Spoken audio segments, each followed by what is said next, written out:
કરજણ બામણ ગામે ડીમાર્ટ સામે યુવાનનો ઉગ્ર વિરોધ, ઓછી સેલેરીના આક્ષેપ। કરજણ નજીક બામણ ગામ સ્થિત હોરિઝોન ઇન્ડસ્ટ્રીયલ વિસ્તારમાં આવેલા ડીમાર્ટ સામે યુવાનો રોડ ઉપર ઉતરી વિરોધ નોંધાવી રહ્યા છે। તપતી ગરમી વચ્ચે યુવાનોએ પોતાના હક માટે અવાજ ઉઠાવતા મામલો ગરમાયો છે। આ વિરોધમાં કોંગ્રેસના આગેવાનો પિન્ટુ પટેલ અને એડવોકેટ મિનેશ પરમાર પણ જોડાયા હતા। યુવાનોએ આક્ષેપ કર્યો છે કે તેમને માત્ર 10 થી 12 હજાર જેટલું વેતન આપવામાં આવે છે, જ્યારે તેમની પાસેથી 8 કલાકના બદલે 9 કલાક કામ લેવાય છે। સાથે જ સરકાર માન્ય સુવિધાઓનો પણ અભાવ હોવાનું તેમણે જણાવ્યું હતું। ઘણા યુવાનોએ દૂર દૂરથી આવીને કામ કરતા હોવા છતાં યોગ્ય પગાર અને સુવિધાઓ ન મળતા પરિવાર ચલાવવું મુશ્કેલ બની રહ્યું છે। તપતી ગરમીમાં રસ્તા પર બેસીને યુવાનોએ પોતાના હક માટે લડત શરૂ કરી છે અને તંત્ર પાસે તપાસ તથા યોગ્ય કાર્યવાહી કરવાની માંગ કરી હતી। હવે જોવાનું એ રહ્યું કે આ મામલે તંત્ર શું પગલાં લે છે અને યુવાનોને ન્યાય મળે છે કે નહીં। આજરોજ અત્યારે હાલની અંદર આવી તપતી ગરમીની અંદર ડીમાર્ટ કંપની આવેલી છે હોરિઝોન બામણ ગામ પાસે, અને આ જેટલા છોકરાઓ છે એ પોતાની રોજગારી માટે આજે જ્યારે સ્થાપના દિવસ છે ગુજરાતનો અને રોજગાર દિવસ ગણાય છે, ત્યારે જ આજે રોજગાર માટે રોડ પર બેસવાનો વારો આવ્યો છે, અને તે બી તપતી ગરમીમાં। તો તમે વિચારી શકો કે જે સિટીની અંદર ડીમાર્ટ ચાલી રહ્યું છે ત્યાં આગળ લોકો હવસે ને હવસે બધી ખરીદી કરતા હોય છે, પણ એ જે જગ્યાએ પ્રોડક્શન થાય છે તે જ જગ્યાએ લોકોનું શોષણ થાય છે અને એ જ છોકરાઓનું શોષણ થાય છે, અને એ છોકરાઓ શોષણને કારણે પોતાની રોજગારી માટે અત્યારે અહીંયા રોડ પર તપતી ગરમીની અંદર નીચે બેઠા છે।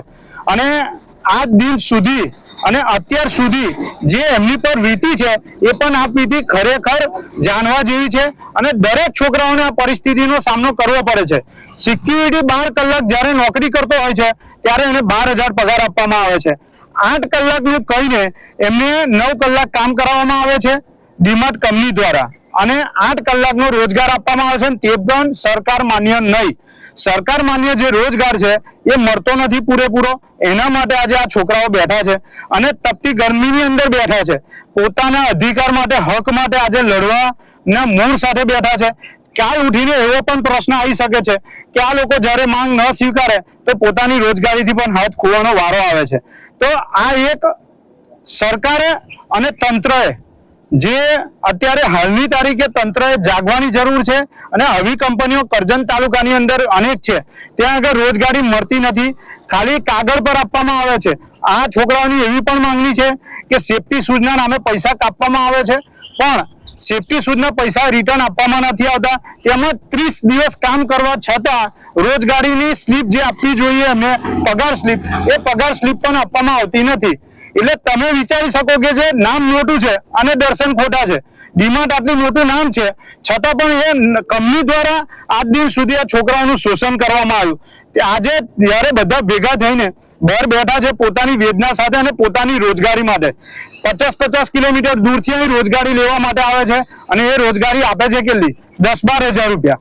એટલે 10-12 હજારની અંદર આ મોંઘવારીના સમયની અંદર ઘર ચાલતું નથી, છતાં પણ આ તપતી ગરમીની અંદર પોતાની રોજગારી બચાવવા માટે આ છોકરાઓને બેસવાનો વારો આવે છે। તો તંત્રએ સુફાળું જાગવું જોઈએ, આ ઊંઘતા અને ઉદ્યોગશાહી લોકોને ઠંઠેરવા જોઈએ, નહીં કે કવરો લઈને અહીંથી નીકળી જવાનું હોય।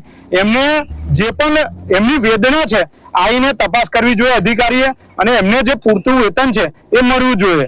એ જ માંગ સાથે આજે અમે અહીંયા બેઠા છે। જય હિન્દ, જય ભારત। સેલેરી વધારતા નથી, સેલેરીની માંગ કરી છે તો કે સેલેરી માંગ કરી તો નહીં વધારતા, એ લોકો એવું કે છે કે અડધો કલાકમાં આવી જાવ, બાકી રિઝાઇન મૂકીને જતા રહો ઘરે।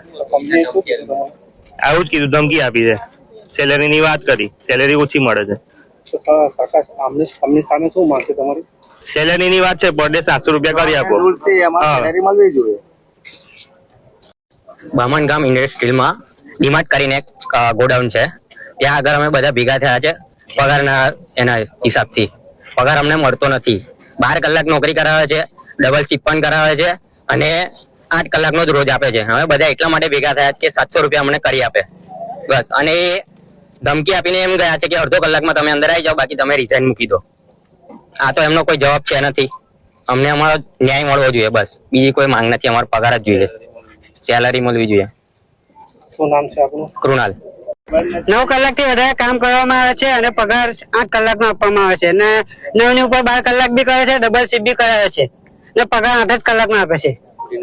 કંપની સામે શું માંગ છે તમારી? અમારી માંગ એક છે, જે સરકારનો વિરોધ છે તે અમને આપો. નામ? નામ મહેન્દ્ર.